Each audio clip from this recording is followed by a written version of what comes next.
ജെലാറ്റിനോ China ഗ്രാസോ ഒന്നുമില്ലാതെ നല്ല tasty ആയിട്ടുള്ളൊരു കോഫി പുഡിംഗ് തയ്യാറാക്കിയാലോ. കോഫി ഇഷ്ടപ്പെടുന്നവർക്ക് എന്തായാലും ഈ തുള്ളിക്കളിക്കുന്ന പുഡിങ്ങും ഇഷ്ടമാവുകയെ. ഇത് കഴിക്കാൻ നല്ല ടേസ്റ്റാണേ. ഒന്ന് ട്രൈ ചെയ്ത് നോക്കൂ. വീഡിയോ ഇഷ്ടമുള്ള ഷെയർ ചെയ്യാനും ലൈക്ക് ചെയ്യാനും മറക്കരുതേ. കോഫി പുഡിംഗ് തയ്യാറാക്കുന്നതിന് വേണ്ടിയിട്ട് ഞാനിവിടെ 1/2 ലിറ്റർ പാല്, മധുരത്തിന് വേണ്ടിയിട്ടുള്ള പഞ്ചസാര, ഇൻസ്റ്റൻറ്റ് കോഫി പൗഡർ, കുറച്ച് കോൺഫ്ലോർ. ആദ്യം നമുക്ക് പാല് പൊട്ടിച്ചൊരു പാത്രത്തിലേക്ക് ഒഴിച്ചു കൊടുക്കാം. ഇത് ഫുള്ളായിട്ട് ഒഴിക്കേണ്ട, കുറച്ച് പാല് മാറ്റി വയ്ക്കാം. ഇനി നമുക്കൊരു ബൗളിലേക്ക് 2 ടീസ്പൂൺ ഇൻസ്റ്റൻറ്റ് കോഫി പൗഡർ ഇട്ട് കൊടുക്കാം. ടീസ്പൂണാണേ, ഒരുപാടാവരുതേ.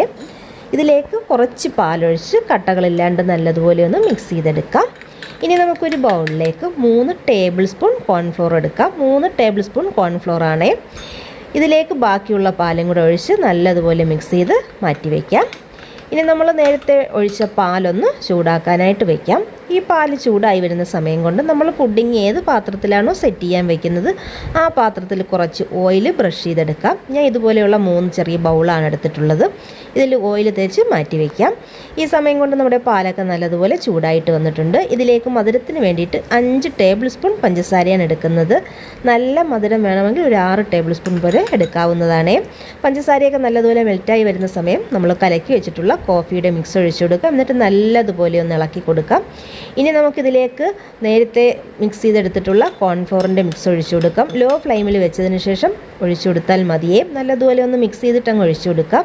ഇതൊഴിച്ചാൽ പെട്ടെന്ന് തന്നെ കട്ടയായിട്ട് വരും. അതുകൊണ്ട് ലോ ഫ്ലെയിമിൽ വെച്ച് കൈയെടുക്കാതെ ഇതുപോലെ ഇളക്കി കൊടുക്കുക.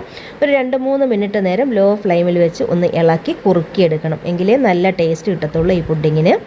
അങ്ങനെ നല്ല രീതിയിൽ ഇതുപോലെ കുറുക്കിയെടുത്തിട്ടുണ്ട്. ഇത്രയും മതി. ഇനി നമ്മൾ ചൂടോടുകൂടിയിട്ട് തന്നെ ഏത് പാത്രത്തിലാണോ സെറ്റ് ചെയ്യാൻ വെക്കുന്നത് ആ പാത്രത്തിലേക്ക് അങ്ങ് ഒഴിച്ചു കൊടുക്കാം. ഏത് പാത്രം വേണമെങ്കിലും നിങ്ങൾക്ക് എടുക്കാവുന്നതാണേ. അങ്ങനെ ഞാൻ ഇവിടെ ഒഴിച്ചെടുത്തിട്ടുണ്ട്. ഇനി ഇതിൻ്റെ ചൂട് കംപ്ലീറ്റ് മാറിയതിന് ശേഷം നല്ലതുപോലെ തണുപ്പിച്ച് കഴിച്ചാൽ രുചികരമായ പുഡിംഗ് റെഡി.